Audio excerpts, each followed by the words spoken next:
ఏపీలో రెండు విభాగాల అధికారుల మధ్య కోఆర్డినేషన్ లేని కాకినాడ జిల్లా ప్రజలకు అష్ట కష్టాలు తీసుకొచ్చింది.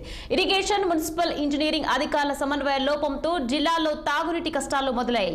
తాగేందుకు అనువుగా లేని పసరు రంగు నీటితో ప్రజలు బొంబేలెత్తిపోతున్నారు. విక్టోరియా వాటర్ వర్క్స్ లో శుద్ధి చేశాక కూడా నీరు రంగు మారకపోవడంతో ఇబ్బందులు తెచ్చిపెట్టింది. అయితే ఆ నీటిని కాపర్ సల్ఫేట్ కలుపుతూ ఏరియేటర్లో శుద్ధి చేసే ప్రక్రియను అధికారులు చేపట్టారు. ఇప్పటికే సమస్యను అధిగమించామని, త్వరలో పూర్తి స్థాయిలో చర్యలు తీసుకుంటామని వాటర్ వర్క్స్ అధికారులు వివరిస్తున్నారు. దీనిపై మరింత సమాచారం మా ప్రతినిధి దుర్రాని అందిస్తారు.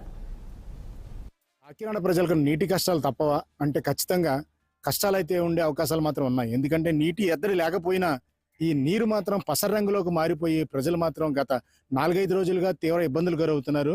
ఇంతకీ వాస్తవ విషయాలు పరికిస్తే కనుక ఇందులో రెండు ప్రధాన సమస్యలు కనిపిస్తున్నాయి. కాకినాడ ప్రజలకు అంటే కాకినాడకి, పెద్దాపురం ప్రజలకి ఈ విక్టోరియా వాటర్ వర్క్స్ చెరువు నుండే నీరు నిలవబెట్టి రోజును ఇక్కడి నుంచే పంపిణీ చేస్తుంటారు.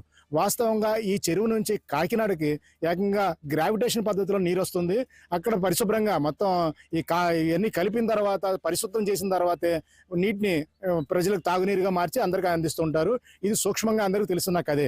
అయితే ఇప్పుడు నీరు పసరంగులో మారిపోవడానికి కారణం ఏంటి అన్నది పరిశీలిస్తే చిత్రంగా అధికారులు చెప్పే వాదన మాత్రం చాలా చిత్రంగానే ఉంటుంది. ఎందుకంటే ఎండలు ముందస్తుగా రావడం వల్లనే ఈ నీరు పసరగా మారిపోయిందని, ఎండ తీవ్రత ఎక్కువ ఉండడం వలన ఈ విధంగా జరిగిందని, దీనికి దిద్దుబాటు చర్యలుగా ఏరియేటర్లు ఏర్పాటు చేసి నీటిని శుద్ధి చేసే ప్రక్రియ చేపట్టామని, అలాగే ఈ 90 ఎకరాల చెరువులో కాపర్ సల్ఫేట్ కలుపుతూ నిత్యం సమయానుకూలంగా ఏరియేటర్ల ద్వారా నీటిని సైక్లింగ్ చేయడం ద్వారా శుద్ధి చేసే ప్రక్రియ చేపట్టామని, ఎంత చేసినా సరే కాస్తంత ప్రస్తుతానికైతే ఈ కెపాసిటీని 33 అడుగులు ఉండాలని, 28 అడుగులు నీరు ఇప్పటికీ నిలబంది, దీని సమస్య లేదని అధికారులు ఎంత వివరణ ఇస్తున్నా సరే ఇక్కడ ప్రధానంగా మనకు కనిపిస్తున్నాయి 2 లోపాలుగా మనం చెప్పుకోవాలి. ఒకటి, ఈ ఇరిగేషన్ అధికారులు సకాలంలో అంటే ఎక్కడైతే లాక్ గేట్ వేసి నీరు సప్లై చేయాలో అది 4 అడుగులుగా ఉండాలి. అయితే వీళ్ళు 2 అడుగులు పెట్టడం వల్లనే కిందన్న నీరంతా అంటే పసరు నీరు ఏదైతే ఉందో అది చెరువులో చేరిపోవడం వల్లనే సమస్య ఉత్పన్నం అవుతుందని మాత్రం మనం స్పష్టంగా చెప్పుకోవాలి. ఇక రెండో కారణం ఏంటంటే ఈ కార్పొరేషన్లో ఉన్న ఎవరైతే వాటర్ వర్క్స్ చూస్తారో ఇంజనీరింగ్ అధికారులు కొంతమంది రిటైర్ అవ్వడం, మిగిలిన వారందరినీ ఏకకాలంలో బదిలీ చేయడం వల్ల దీనిపైన కాస్తంత అవగాహన తక్కువ అని చెప్పాలి.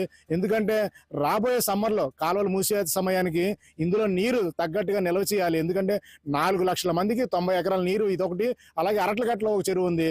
ఇదైతే కంప్లీట్ గా కానీ ఖర్చు లేకుండా మంచినీరు అందించే ప్రక్రియ. ఎందుకంటే గ్రావిటేషన్ పద్ధతిలో నీరు వెళ్తుంది కాబట్టి ఈ చెరువును ఎక్కువగా వాడతారు.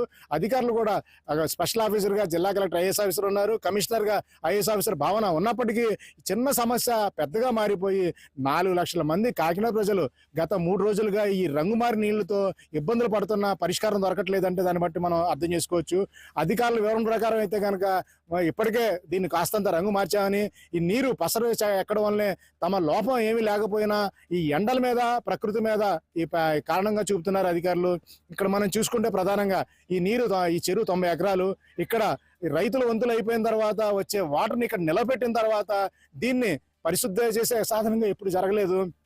ఇప్పుడే ఈ నీటిని ఏరియేటర్స్ పెట్టి చేస్తున్నారు. దీన్ని బట్టి మనం అధికారులు చిత్తశుద్ధిని మనం శంకించుకున్నా ఇక్కడ జరుగుతున్న తతంగాన్ని మాత్రం గమనించాల్సిన అవసరం ఉంది. ఈ చెరువులో గత సీజన్లో కొద్దిసేపు అంటే కొద్ది లోతుగా తవ్వే ఏర్పాట్లు చేశారు. అయితే ఈ చెరువులో వాటర్ పోర్స్ అంటే భూమిని పైపొర చెక్కడం వల్ల వాటర్ పోర్స్ తెరుచుకొని నీరు ఇంకిపోయే ప్రమాదం ఉంది కాబట్టి లోతుగా తవ్వే పనులు చేపట్టకూడదని ఆపారు. అయితే ఇందులో బురద పెరిగిపోవడం, అలాగే నీటి నిల్వలు సకాలంలో సరిగ్గా ఏర్పాటు చేయకపోవడం వల్లనే ఈ సమస్య ఉత్పన్నమైంది. అధికారులు యుద్ధ ప్రాతిపదికన చర్యలు తీసుకున్నప్పటికీ ఈ లాకుల వద్ద నీరు నిల్వ పెట్టినా మరో 2 రోజుల్లో ఒక 32 అడుగుల స్థాయి తీసుకొస్తాం నీరు నిల్వలు అంటున్నారు. అయితే ప్రస్తుతం అయితే ప్రజలకి కొద్దిగా రంగుమారిన బ్యాక్టీరియాలు లేకుండానే శుద్ధ నీరు అందిస్తున్నామని అధికారులు చెప్తున్నారు. అయితే ఈ సమస్య పరిష్కారం మరి 24 గంటలు జరుగుతుందని అధికారుల మాటను ఎంతవరకు విశ్వసించవచ్చు, పరిష్కారం ఎంతవరకు జరుగుతుందో కాలమే చెప్తుంది. అంతవరకు జిల్లా కలెక్టర్ కానీ కమిషనర్ కానీ స్పందించి ఏ విధంగా హామీ ప్రజలకు ఇస్తారో మాత్రం స్పష్టంగా వెళ్లాల్సిన అవసరం ఉందని చాలా మంది ప్రజలు చాలా తమ ఆవేదన వ్యక్తం చేస్తున్నారు. వీడియో జర్నలిస్ట్ చిన్నీతో నదీం ఖంతురాని, కాకినాడ.